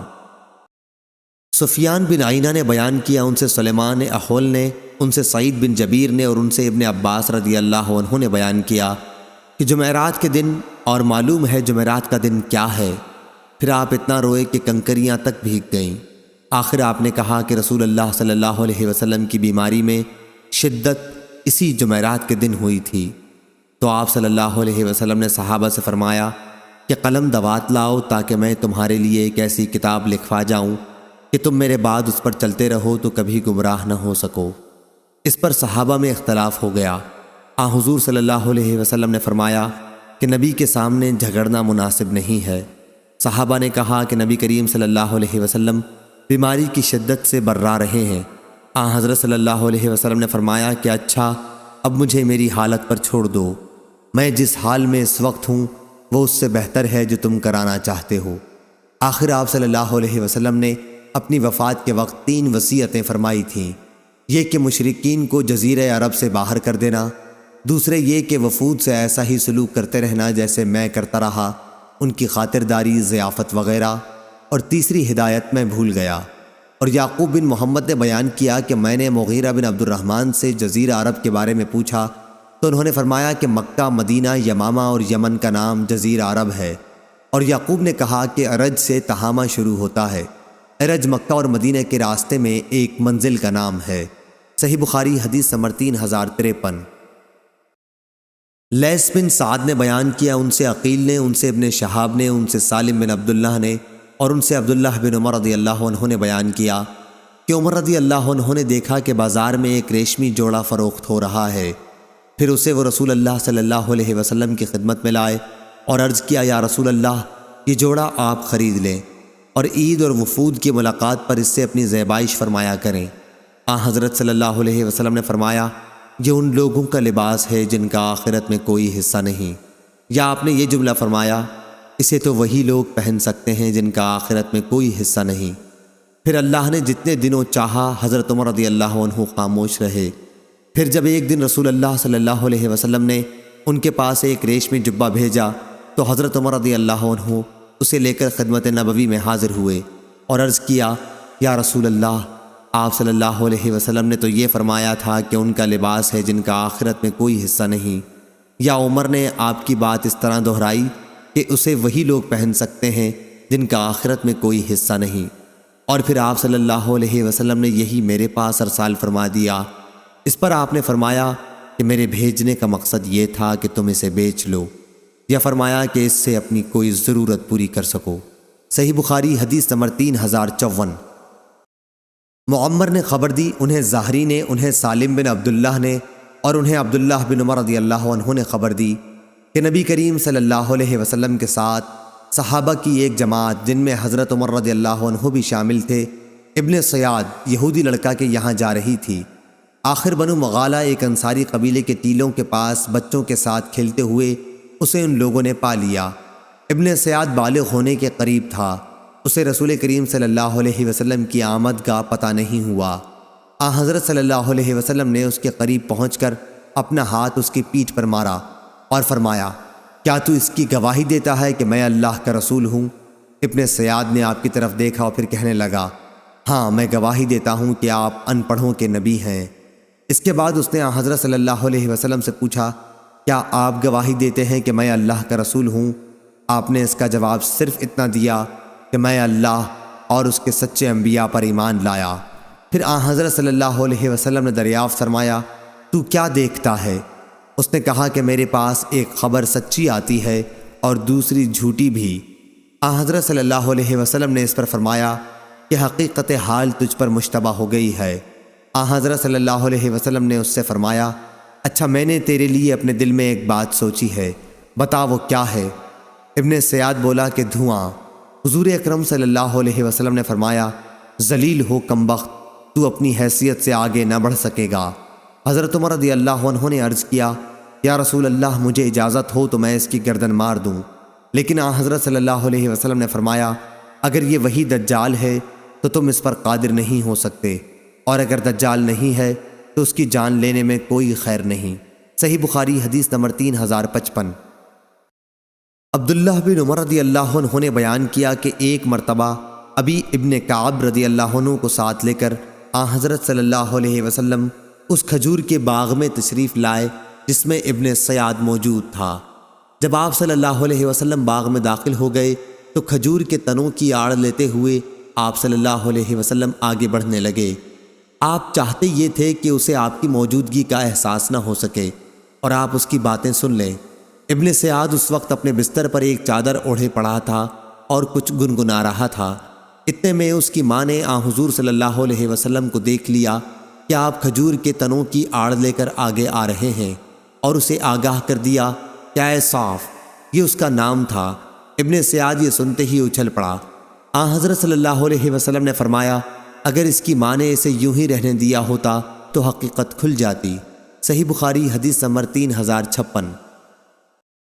عبداللہ بن عمر رضی اللہ عنہ نے بیان کیا کہ نبی کریم صلی اللہ علیہ وسلم نے صحابہ کو خطاب فرمایا۔ آپ نے اللہ تعالیٰ کی ثنا بیان کی جو اس کی شان کے لائق تھی، پھر دجال کا ذکر فرمایا اور فرمایا کہ میں بھی تمہیں اس کے فتنوں سے ڈراتا ہوں۔ کوئی نبی ایسا نہیں گزرا جس نے اپنی قوم کو اس کے فتنوں سے نہ ڈرایا ہو۔ نوح علیہ السلام نے بھی اپنی قوم کو اس سے ڈرایا تھا، لیکن میں اس کے بارے میں تم سے ایک ایسی بات کہوں گا جو کسی نبی نے اپنی قوم سے نہیں کہی، اور وہ بات یہ ہے کہ دجال کانا ہوگا اور اللہ تعالیٰ اس سے پاک ہے۔ صحیح بخاری حدیث نمبر 3057۔ معمر نے خبر دی، انہیں زہری نے، انہیں علی بن حسین نے، انہیں عمر بن عثمان بن عفان رضی اللہ عنہ نے، اور ان سے اسامہ بن زید رضی اللہ عنہ نے بیان کیا کہ میں نے حجۃ الوداع کے موقع پر عرض کیا یا رسول اللہ، کل آپ مکے میں کہاں قیام فرمائیں گے؟ آپ صلی اللہ علیہ وسلم نے فرمایا اجی عقیل نے ہمارے لیے کوئی گھر چھوڑا ہی کب ہے؟ پھر فرمایا کہ کل ہمارا قیام خیف بنی کنانہ کے مقام محسب میں ہوگا جہاں پر قریش نے کفر پر قسم کھائی تھی۔ واقعہ یہ ہوا تھا کہ بنی کنانہ اور قریش نے یہیں پر بنی ہاشم کے خلاف اس بات کی قسمیں کھائی تھیں کہ نہ ان سے خرید و فروخت کی جائے اور نہ انہیں اپنے گھروں میں آنے دیں۔ زہری نے کہا کہ خیف وادی کو کہتے ہیں۔ صحیح بخاری حدیث نمبر 3058۔ امام مالک نے بیان کیا ان سے زید بن اسلم نے، ان سے ان کے والد نے کہ عمر بن خطاب رضی اللہ عنہ نے ہنی نامی اپنے ایک غلام کو سرکاری چراگاہ کا حاکم بنایا تو انہیں یہ ہدایت کی اے ہنی، مسلمانوں سے اپنے ہاتھ روکے رکھنا، ان پر ظلم نہ کرنا اور مظلوم کی بد دعا سے ہر وقت بچتے رہنا کیونکہ مظلوم کی دعا قبول ہوتی ہے۔ اور ہاں، ابن عوف اور ابن عفان اور ان جیسے امیر صحابہ کے مویشیوں کے بارے میں تجھے ڈرتے رہنا چاہیے، یعنی ان کے امیر ہونے کی وجہ سے دوسرے غریبوں کے مویشیوں پر چراگاہ میں انہیں مقدم نہ رکھنا، کیونکہ اگر ان کے مویشی ہلاک بھی ہو جائیں گے تو یہ رؤسا اپنے کھجور کے باغات اور کھیتیوں سے اپنی معاش حاصل کر سکتے ہیں، لیکن گنے چنے اونٹوں اور گنی چنی بکریوں کا مالک غریب کہ اگر اس کے مویشی ہلاک ہو گئے تو وہ اپنے بچوں کو لے کر میرے پاس آئے گا اور فریاد کرے گا یا امیر المومنین، یا امیر المومنین، ان کو پالنا تیرا باپ نہ ہو تو کیا میں انہیں چھوڑ دوں گا؟ اس لیے پہلے ہی سے ان کے لیے چارے اور پانی کا انتظام کر دینا۔ میرے لیے اس سے زیادہ آسان ہے کہ میں ان کے لیے سونے چاندی کا انتظام کروں، اور خدا کی قسم وہ اہل مدینہ یہ سمجھتے ہوں گے کہ میں نے ان کے ساتھ زیادتی کی ہے، کیونکہ یہ زمینیں انہی کی ہیں۔ انہوں نے جاہلیت کے زمانے میں اس کے لیے لڑائیاں لڑی ہیں اور اسلام لانے کے بعد بھی ان کی ملکیت کو بحال رکھا گیا ہے۔ اس ذات کی قسم جس کے ہاتھ میں میری جان ہے، اگر وہ اموال، گھوڑے وغیرہ نہ ہوتے جن پر جہاد میں لوگوں کو سوار کرتا ہوں تو ان کے علاقوں میں ایک بالشت زمین کو بھی چراگاہ نہ بناتا۔ صحیح بخاری حدیث نمبر 3059۔ سفیان نے بیان کیا، ان سے عامش نے، ان سے ابو وائل نے اور ان سے حضرت حذیفہ رضی اللہ عنہ نے بیان کیا کہ رسول کریم صلی اللہ علیہ وسلم نے فرمایا جو لوگ اسلام کا کلمہ پڑھ چکے ہیں ان کے نام لکھ کر میرے پاس لاؤ۔ چنانچہ ہم نے 1500 مردوں کے نام لکھ کر آپ صلی اللہ علیہ وسلم کی خدمت میں پیش کیے، اور ہم نے حضرت صلی اللہ علیہ وسلم سے عرض کیا ہماری تعداد 1500 ہو گئی ہے، اب ہم کو کیا ڈر ہے؟ لیکن تم دیکھ رہے ہو کیا حضرت صلی اللہ علیہ وسلم کے بعد ہم فتنوں میں اس طرح گر گئے کہ اب مسلمان تنہا نماز پڑھتے ہوئے بھی ڈرنے لگا ہے۔ ہم سے عبدان نے بیان کیا ان سے ابو حمزہ نے اور ان سے عامش نے مذکورہ بالا سند کے ساتھ کہ ہم نے 500 مسلمانوں کی تعداد لکھی، 1000 کا ذکر اس روایت میں نہیں ہوا۔ اور ابو معاویہ نے اپنی روایت میں یوں بیان کیا کہ 600 سے 700 تک۔ صحیح بخاری حدیث نمبر 3060۔ سفیان نے بیان کیا، ان سے ابن جریج نے، ان سے عمرو بن دینار نے، ان سے ابو معبد نے اور ان سے عبداللہ بن عباس رضی اللہ عنہ نے بیان کیا کہ ایک شخص نبی کریم صلی اللہ علیہ وسلم کی خدمت میں حاضر ہوا اور عرض کیا، یا رسول اللہ، میرا نام فلاں جہاد میں جانے کے لیے لکھا گیا ہے، ادھر میری بیوی حج کرنے جا رہی ہے۔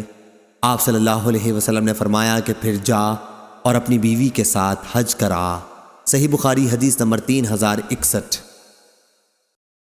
شعیب نے خبر دی، انہیں زہری نے، دوسری سند مجھ سے محمود بن غیلان نے بیان کیا، کہا ہم سے عبدالرزاق نے بیان کیا، انہیں معمر نے خبر دی، انہیں زہری نے، انہیں ابن مسیب نے اور ان سے ابو ہریرہ رضی اللہ عنہ نے بیان کیا کہ ہم رسول اللہ صلی اللہ علیہ وسلم کے ساتھ ایک غزوہ میں موجود تھے۔ آپ صلی اللہ علیہ وسلم نے ایک شخص کے متعلق جو اپنے کو مسلمان کہتا تھا فرمایا کہ یہ شخص دوزخ والوں میں سے ہے۔ جب جنگ شروع ہوئی تو وہ شخص مسلمانوں کی طرف سے بڑی بہادری کے ساتھ لڑا اور وہ زخمی بھی ہو گیا۔ صحابہ نے عرض کیا، یا رسول اللہ صلی اللہ علیہ وسلم، جس کے متعلق آپ نے فرمایا تھا کہ وہ دوزخ میں جائے گا، آج تو وہ بڑی بے جگری کے ساتھ لڑا ہے اور زخمی ہو کر مر بھی گیا ہے۔ آپ صلی اللہ علیہ وسلم نے اب بھی وہی جواب دیا کہ جہنم میں گیا۔ حضرت ابو ہریرہ رضی اللہ عنہ نے بیان کیا کہ ممکن تھا کہ بعض لوگوں کے دل میں کچھ شبہ پیدا ہو جاتا، لیکن ابھی لوگ اسی غور و فکر میں تھے کہ کسی نے بتایا کہ ابھی وہ مرا نہیں ہے، البتہ زخم کاری ہے۔ پھر جب رات آئی تو اس نے زخموں کی تاب نہ لا کر خودکشی کر لی۔ جب حضرت صلی اللہ علیہ وسلم کو اس کی خبر دی گئی تو آپ نے فرمایا، اللہ اکبر، میں گواہی دیتا ہوں کہ میں اللہ کا بندہ اور اس کا رسول ہوں۔ پھر آپ نے بلال رضی اللہ عنہ کو حکم دیا اور انہوں نے لوگوں میں یہ اعلان کر دیا کہ مسلمان کے سوا جنت میں کوئی اور داخل نہیں ہوگا، اور اللہ تعالیٰ کبھی اپنے دین کی امداد کسی فاجر شخص سے بھی کرا لیتا ہے۔ صحیح بخاری حدیث نمبر 3062۔ ابن علیہ نے بیان کیا، ان سے ایوب نے، ان سے حمید بن ہلال نے اور ان سے انس بن مالک رضی اللہ عنہ نے بیان کیا کہ رسول اللہ صلی اللہ علیہ وسلم نے مدینہ میں غزوہ موتا کے موقع پر خطبہ دیا، جبکہ مسلمان سپاہی موتا کے میدان میں داد شجاعت دے رہے تھے۔ آپ نے فرمایا کہ اب اسلامی عالم زید بن حارثہ نے سنبھالا اور انہیں شہید کر دیا گیا۔ پھر جعفر نے علم اپنے ہاتھ میں اٹھا لیا اور وہ بھی شہید کر دیے۔ اب عبداللہ بن رواحہ نے علم تھاما، یہ بھی شہید کر دیے گئے۔ آخر خالد بن ولید نے کسی نئی ہدایت کے بغیر اسلامی علم اٹھا لیا ہے اور ان کے ہاتھ پر فتح حاصل ہو گئی، اور میرے لیے اس میں کوئی خوشی کی بات نہیں تھی، یا آپ نے یہ فرمایا کہ ان کے لیے کوئی خوشی کی بات نہیں تھی کہ وہ شہداء ہمارے پاس زندہ ہوتے، کیونکہ شہادت کے بعد وہ جنت میں عیش کر رہے ہیں۔ اور انس رضی اللہ عنہ نے بیان کیا کہ اس وقت حضرت صلی اللہ علیہ وسلم کی آنکھوں سے آنسو جاری تھے۔ صحیح بخاری حدیث نمبر 3063۔ سہل بن یوسف نے بیان کیا، ان سے سعید بن ابی عروبہ نے، ان سے قتادہ نے اور ان سے انس رضی اللہ عنہ نے کہ نبی کریم صلی اللہ علیہ وسلم کی خدمت میں رعل، ذکوان، عصیہ اور بنو لحیان قبائل کے کچھ لوگ آئے اور یقین دلایا کہ وہ لوگ اسلام لا چکے ہیں، اور انہوں نے اپنی کافر قوم کے مقابل امداد اور تعلیم و تبلیغ کے لیے آپ سے مدد چاہی۔ تو نبی کریم صلی اللہ علیہ وسلم نے 70 انصاریوں کو ان کے ساتھ کر دیا۔ انس رضی اللہ عنہ نے بیان کیا، ہم انہیں قاری کہا کرتے تھے۔ وہ لوگ دن میں جنگل سے لکڑیاں جمع کرتے اور رات میں نماز پڑھتے رہتے۔ یہ حضرات ان قبیلے والوں کے ساتھ چلے گئے، لیکن جب بئر معونہ پر پہنچے تو انہی قبیلے والوں نے ان صحابہ کے ساتھ دغا کی اور انہیں شہید کر ڈالا۔ حضور اکرم صلی اللہ علیہ وسلم نے 1 مہینے تک نماز میں قنوت پڑھی اور رعل و ذکوان اور بنو لحیان کے لیے بد دعا کرتے رہے۔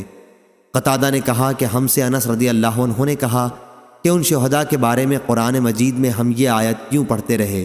ترجمہ: ہاں، ہماری قوم مسلم کو بتا دو کہ ہم اپنے رب سے جا ملے اور وہ ہم سے راضی ہو گیا ہے اور ہمیں بھی اس نے خوش کیا ہے۔ پھر یہ آیت منسوخ ہو گئی تھی۔ صحیح بخاری حدیث نمبر 3064۔ قتادہ نے بیان کیا، کہا کہ ہم سے انس بن مالک رضی اللہ عنہ نے ابو طلحہ رضی اللہ عنہ سے بیان کیا کہ نبی کریم صلی اللہ علیہ وسلم کو جب کسی قوم پر فتح حاصل ہوتی تو میدان جنگ میں 3 رات قیام فرماتے۔ روح بن عبادہ کے ساتھ اس حدیث کو معاذ اور عبد الاعلیٰ نے بھی روایت کیا۔ دونوں نے کہا ہم سے سعید نے بیان کیا، انہوں نے قتادہ سے، انہوں نے انس سے، انہوں نے ابو طلحہ سے، انہوں نے حضرت صلی اللہ علیہ وسلم سے۔ صحیح بخاری حدیث نمبر 3065۔ حمام بن یحییٰ نے بیان کیا، ان سے قتادہ نے اور انہیں انس رضی اللہ عنہ نے خبر دی۔ آپ نے بیان کیا کہ نبی کریم صلی اللہ علیہ وسلم نے مقام جعرانہ سے، جہاں آپ نے جنگ حنین کا مال غنیمت تقسیم کیا تھا، عمرے کا احرام باندھا تھا۔ صحیح بخاری حدیث نمبر 3066۔ عبداللہ بن عمر رضی اللہ عنہ نے بیان کیا کہ ان کا ایک گھوڑا بھاگ گیا تھا اور دشمنوں نے اس کو پکڑ لیا تھا۔ پھر مسلمانوں کو غلبہ حاصل ہوا تو ان کا گھوڑا انہیں واپس کر دیا گیا۔ یہ واقعہ رسول اللہ صلی اللہ علیہ وسلم کے عہد مبارک کا ہے۔ اسی طرح ان کے ایک غلام نے بھاگ کر روم میں پناہ حاصل کر لی تھی۔ پھر جب مسلمانوں کو اس ملک پر غلبہ حاصل ہوا تو خالد بن ولید رضی اللہ عنہ نے ان کا غلام انہیں واپس کر دیا۔ یہ واقعہ نبی کریم صلی اللہ علیہ وسلم کے بعد کا ہے۔ صحیح بخاری حدیث نمبر 3067۔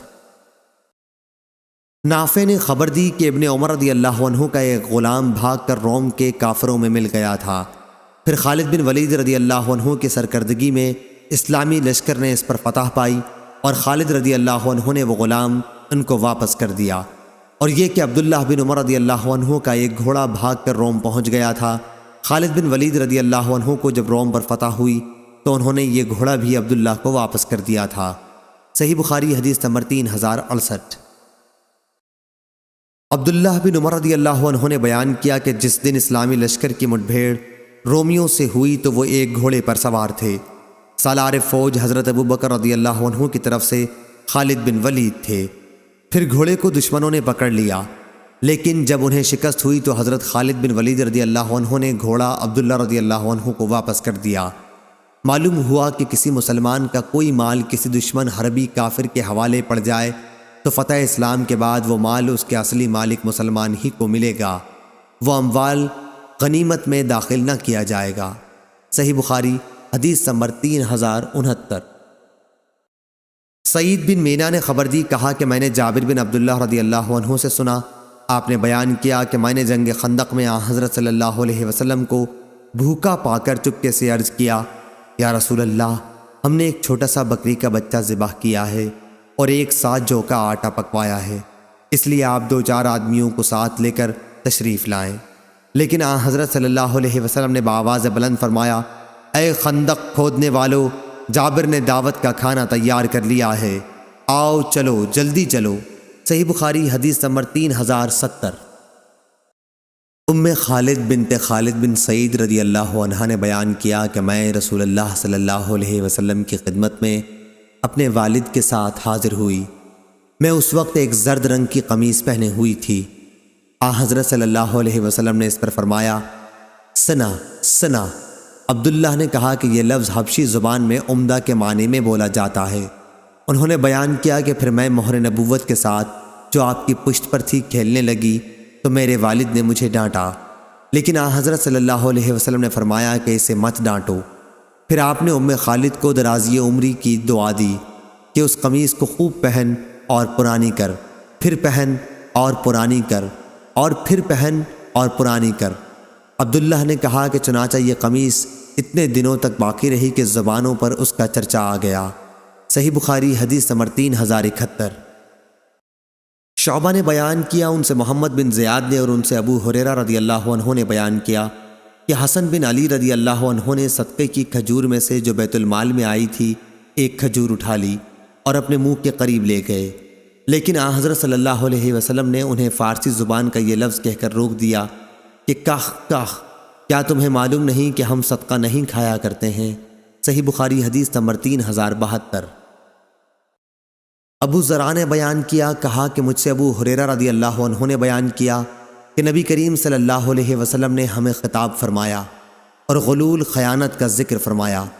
اس جرم کی ہولناکی کو واضح کرتے ہوئے فرمایا، کہ میں تم میں سے کسی کو بھی قیامت کے دن اس حالت میں نہ پاؤں کہ اس کی گردن پر بکری لدی ہوئی ہو اور وہ چلا رہی ہو، یا اس کی گردن پر گھوڑا لدا ہوا ہو اور وہ چلا رہا ہو، اور وہ شخص مجھ سے کہے کہ یا رسول اللہ میری مدد فرمائیے، لیکن میں یہ جواب دے دوں کہ میں تمہاری کوئی مدد نہیں کر سکتا، میں تو خدا کا پیغام تم تک پہنچا چکا تھا، اور اس کی گردن پر اونٹ لدا ہوا ہو اور چلا رہا ہو، اور وہ شخص کہے کہ یا رسول اللہ میری مدد فرمائیے، لیکن میں یہ جواب دے دوں کہ میں تمہاری کوئی مدد نہیں کر سکتا، میں تو خدا کا پیغام تمہیں پہنچا چکا تھا، یا وہ اس حال میں آئے کہ وہ اپنی گردن پر سونا چاندی اسباب لادے ہوئے ہو اور مجھ سے کہے یا رسول اللہ میری مدد فرمائیے، لیکن میں اس سے یہ کہہ دوں کہ میں تمہاری کوئی مدد نہیں کر سکتا، میں اللہ تعالیٰ کا پیغام تمہیں پہنچا چکا تھا، یا اس کی گردن پر کپڑے کے ٹکڑے ہوں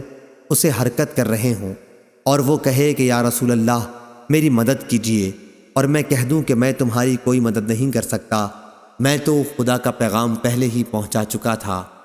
اور ایوب سختیانی نے بھی ابو حیان سے روایت کیا ہے، گھوڑا لادے دیکھوں جو ہنہنا رہا ہو، صحیح بخاری حدیث نمبر 3073۔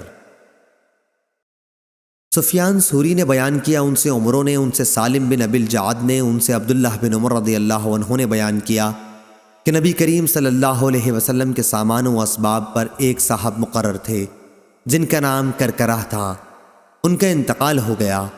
حضرت صلی اللہ علیہ وسلم نے فرمایا کہ وہ تو جہنم میں گیا۔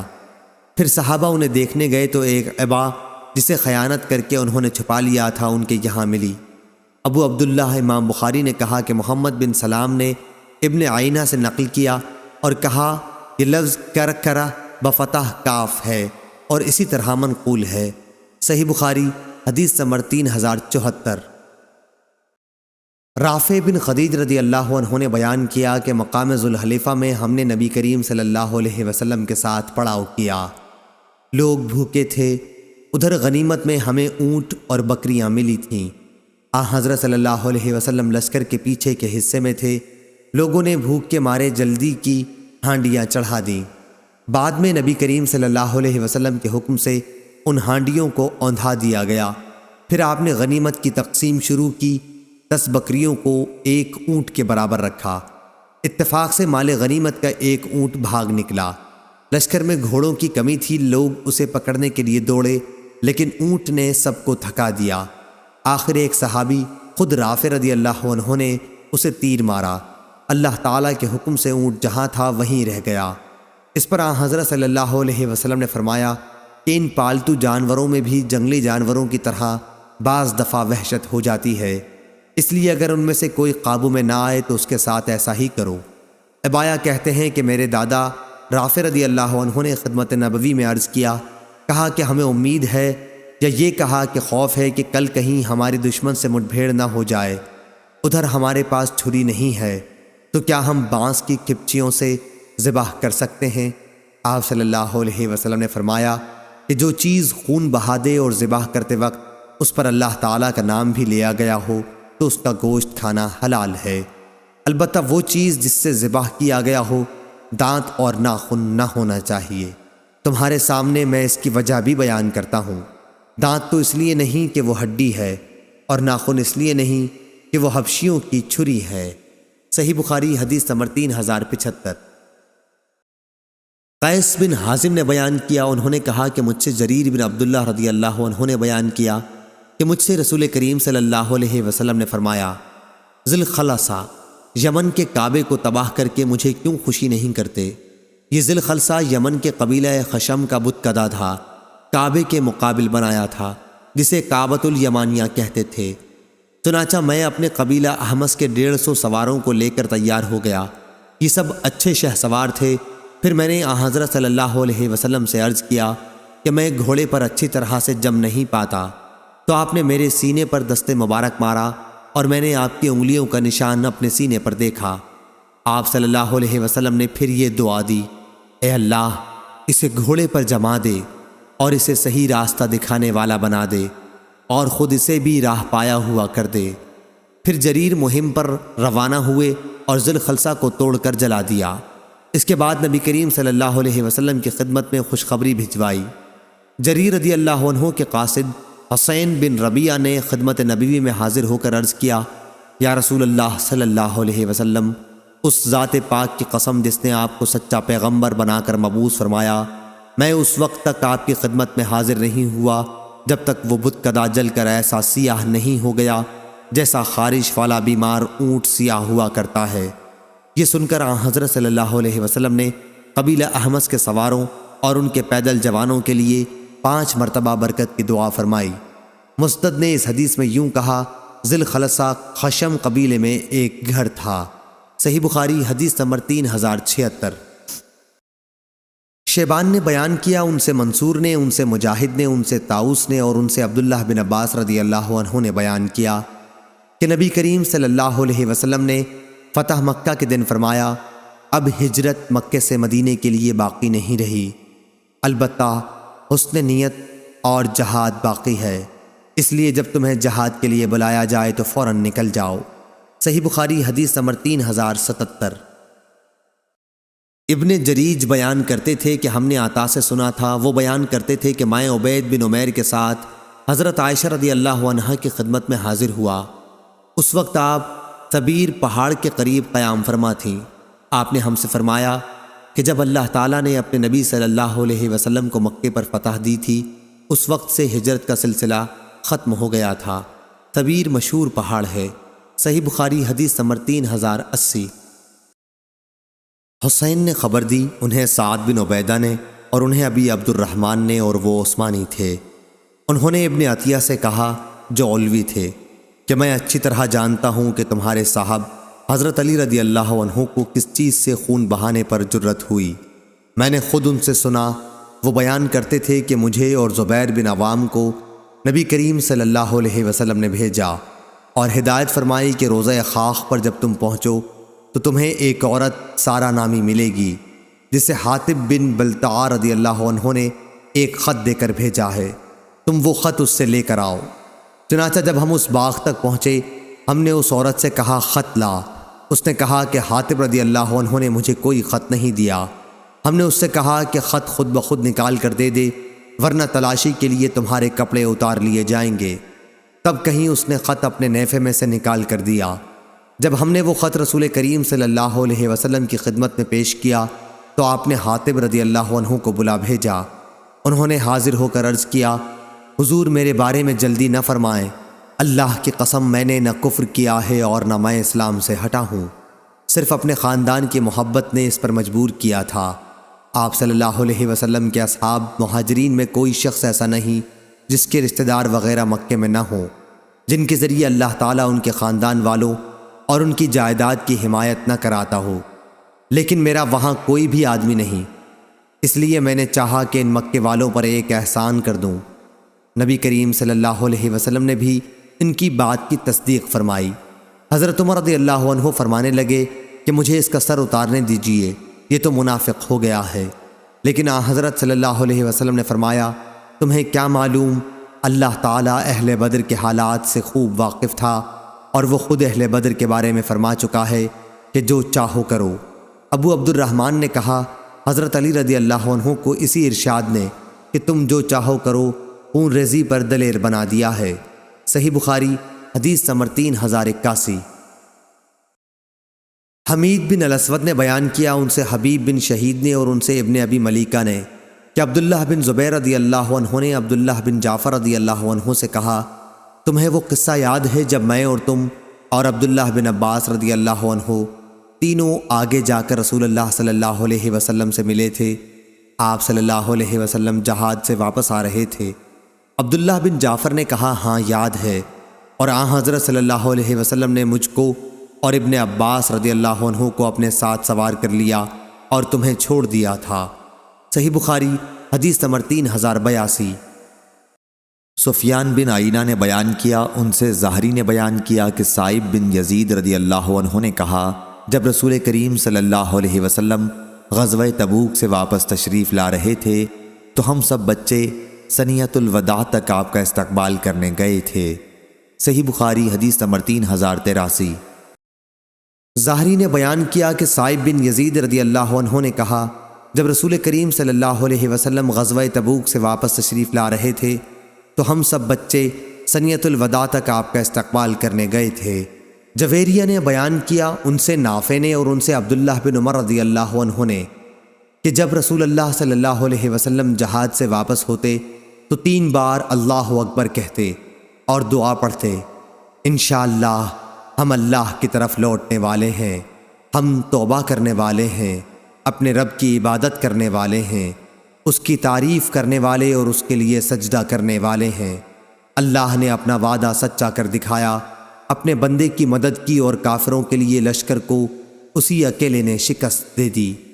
صحیح بخاری حدیث نمبر 3084۔ انس بن مالک رضی اللہ عنہ نے بیان کیا کہ غزوہ بنو لحیان میں جو 6 ہجری میں ہوا، عسفان سے واپس آتے ہوئے ہم رسول اللہ صلی اللہ علیہ وسلم کے ساتھ تھے۔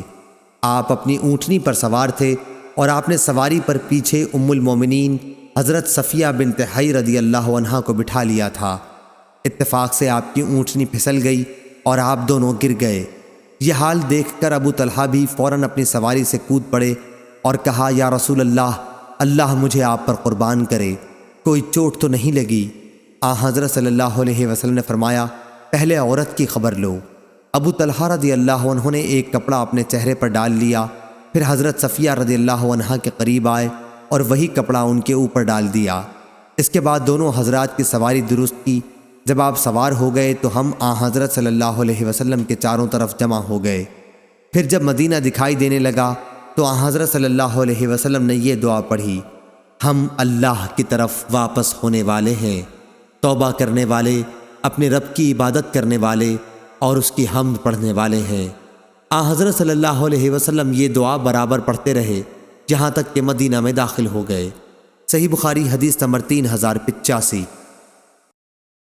انس بن مالک رضی اللہ عنہ نے بیان کیا کہ وہ اور ابو طلحہ رضی اللہ عنہ نبی کریم صلی اللہ علیہ وسلم کے ساتھ تھے۔ ام المومنین حضرت صفیہ رضی اللہ عنہا کو حضرت صلی اللہ علیہ وسلم نے اپنی سواری پر پیچھے بٹھا رکھا تھا۔ راستے میں اتفاق سے آپ کی اونٹنی پھسل گئی اور حضرت صلی اللہ علیہ وسلم گر گئے اور ام المومنین بھی گر گئیں۔ ابو طلحہ رضی اللہ عنہ نے یوں کہا کہ میں سمجھتا ہوں انہوں نے بھی اپنے آپ کو اونٹ سے گرا دیا اور حضرت صلی اللہ علیہ وسلم کے قریب پہنچ کر عرض کیا، اے اللہ کے رسول، اللہ مجھے آپ پر قربان کرے، کوئی چوٹ تو حضور کو نہیں آئی؟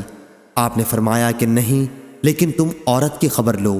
چنانچہ انہوں نے ایک کپڑا اپنے چہرے پر ڈال لیا، پھر ام المومنین کی طرف بڑھے اور وہی کپڑا ان پر ڈال دیا۔ اب ام المومنین کھڑی ہو گئیں۔ پھر ابو طلحہ رضی اللہ عنہ نے آپ دونوں کے لیے اونٹنی کو مضبوط کیا تو آپ سوار ہوئے اور سفر شروع کیا۔ جب مدینہ منورہ کے سامنے پہنچ گئے، یا راوی نے یہ کہا کہ جب مدینہ دکھائی دینے لگا تو نبی کریم صلی اللہ علیہ وسلم نے یہ دعا پڑھی، ہم اللہ کی طرف لوٹنے والے ہیں، توبہ کرنے والے، اپنے رب کی عبادت کرنے والے اور اس کی تعریف کرنے والے ہیں۔ آپ صلی اللہ علیہ وسلم یہ دعا پڑھتے رہے یہاں تک کہ مدینہ میں داخل ہو گئے۔ صحیح بخاری حدیث نمبر 3086۔ محارب بن دثار نے بیان کیا، انہوں نے کہا کہ میں نے جابر بن عبداللہ انصاری رضی اللہ عنہ سے سنا، انہوں نے بیان کیا کہ میں نبی کریم صلی اللہ علیہ وسلم کے ساتھ ایک سفر میں تھا۔ جب ہم مدینہ پہنچے تو آپ نے فرمایا کہ پہلے مسجد میں جا اور 2 رکعت نفل نماز پڑھ۔ صحیح بخاری حدیث نمبر 3087۔ ابن جریج نے بیان کیا، ان سے ابن شہاب نے، ان سے عبد الرحمن بن عبداللہ بن کعب نے، ان سے ان کے والد عبداللہ اور چچا عبید اللہ بن کعب نے، اور ان سے کعب رضی اللہ عنہ نے بیان کیا کہ نبی کریم صلی اللہ علیہ وسلم جب دن چڑھے سفر سے واپس ہوتے تو بیٹھنے سے پہلے مسجد میں جا کر 2 رکعت نفل نماز پڑھتے تھے۔ صحیح بخاری حدیث نمبر 3088۔ وقی نے خبر دی، انہیں شعبہ نے، انہیں محارب بن دثار نے اور انہیں جابر بن عبداللہ رضی اللہ عنہ نے کہ نبی کریم صلی اللہ علیہ وسلم جب مدینہ تشریف لائے غزوہ تبوک کے ذات الرقا سے تو اونٹ یا گائے ذبح کی۔ راوی کو شبہ ہے۔ معاذ عنبری نے اپنی روایت میں کچھ زیادتی کے ساتھ کہا، ان سے شعبہ نے بیان کیا، ان سے محارب بن دثار نے، انہوں نے جابر بن عبداللہ رضی اللہ عنہ سے سنا کہ نبی کریم صلی اللہ علیہ وسلم نے مجھ سے اونٹ خریدا تھا 2 اوقیہ اور 1 درہم، یا راوی کو شبہ ہے کہ 2 اوقیہ 2 درہم میں، جب آپ مقام سرار پر پہنچے تو آپ نے حکم دیا اور گائے ذبح کی گئی اور لوگوں نے اس کا گوشت کھایا۔ پھر جب آپ مدینہ منورہ پہنچے تو مجھے حکم دیا کہ پہلے مسجد میں جا کر 2 رکعت نماز پڑھوں، اس کے بعد مجھے میرے اونٹ کی قیمت وزن کر کے عنایت فرمائی۔ صحیح بخاری حدیث نمبر 3089۔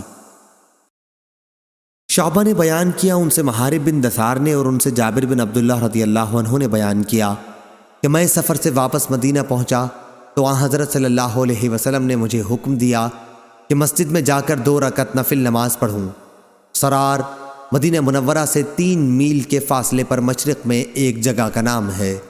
صحیح بخاری حدیث نمبر 3090۔